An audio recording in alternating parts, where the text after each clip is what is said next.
We're talking today with Dr. Mark Trager, a candidate for Congress, for the Republican nomination for Congress in the 8th District of Wisconsin.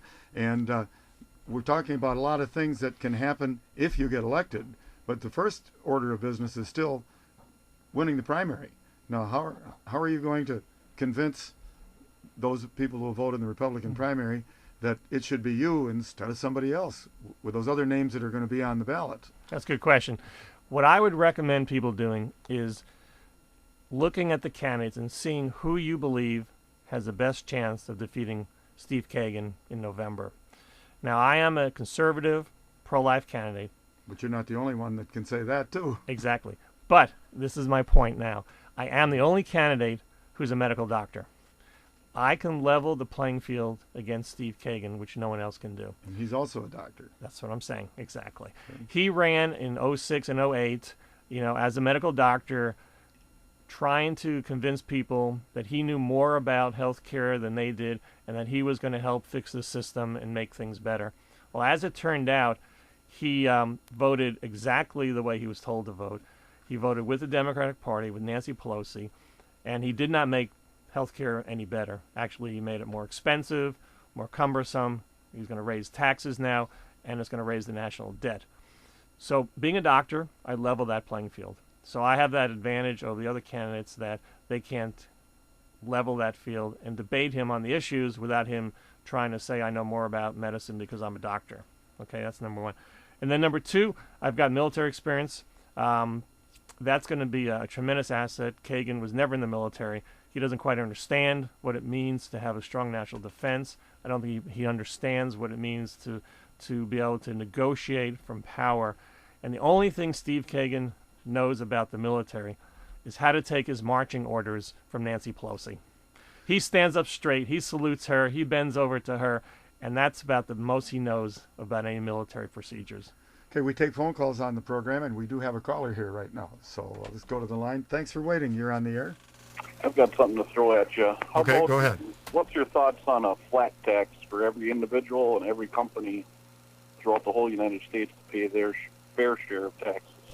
That's a great question. And actually, the current tax system is broken.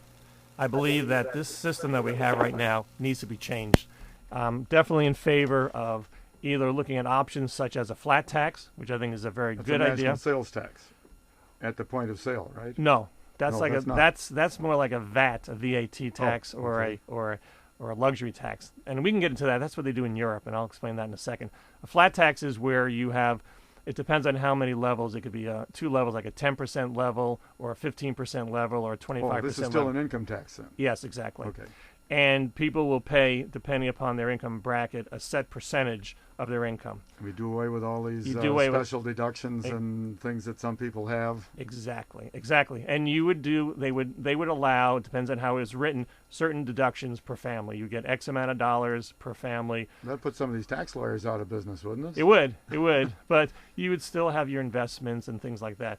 The other option is a fair tax, and that's similar to what you were saying. That's a tax on things that you buy and things like that.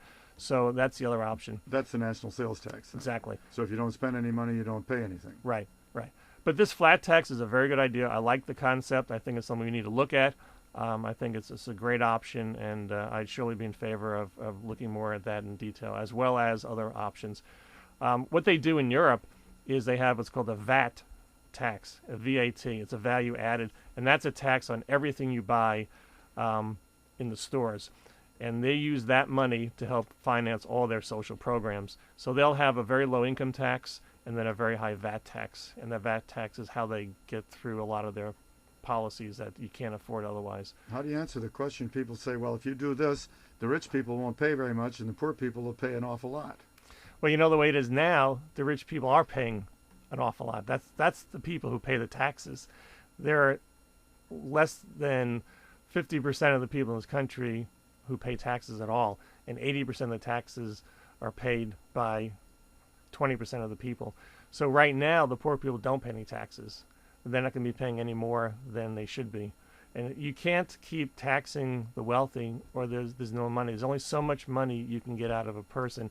What these wealthy people will do is if they're taxed so high, they'll either fold up their businesses they'll move to another country, they'll consolidate, and if they don't produce goods and services for the rest of the country, all the jobs will go away as well.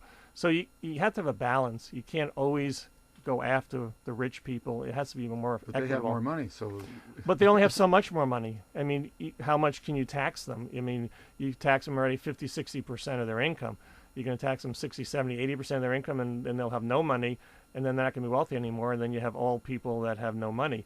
So you can only tax so much, and then you need to have them to produce, and they need to have the incentive to make a good living, to run a business, to hire people.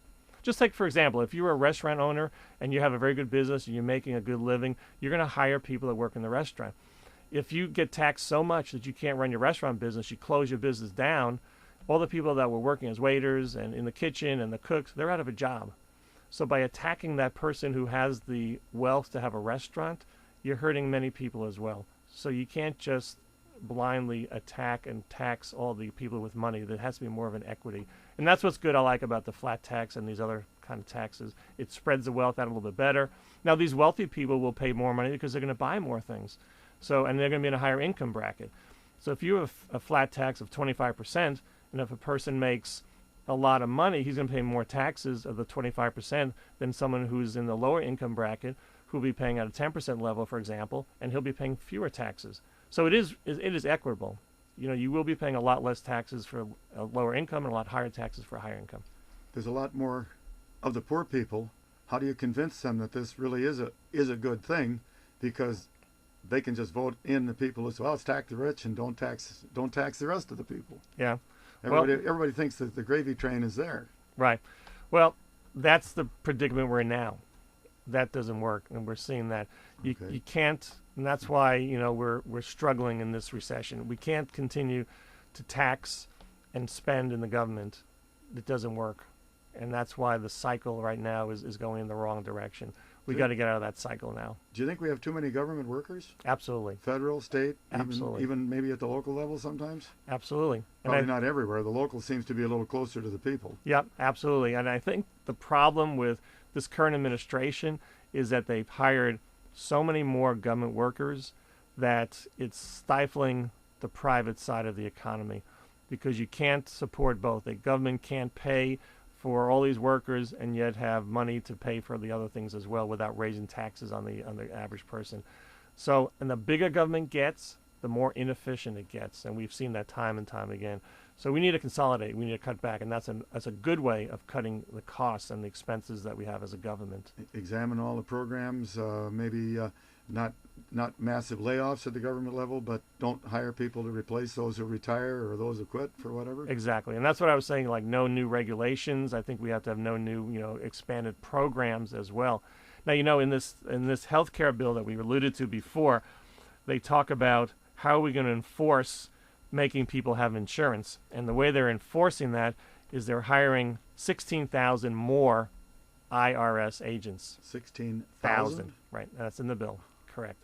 And they are the ones that are going to enforce whether or not you buy insurance or not. So it's buried in the bill. It's there.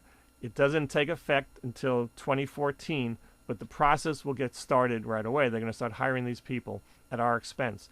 And then when they require everybody to have health insurance, if you're, for example, a single person who's 26 and older and you don't buy their insurance, the IRS is going to come after you, and they're going to be given the authority to, number one, either penalize you, to prosecute you, or number two is to withhold your tax refund and hold that and apply that towards your premium. Of course, we can avoid that by not paying as much in, and then you owe them some money at the end instead of having a refund coming.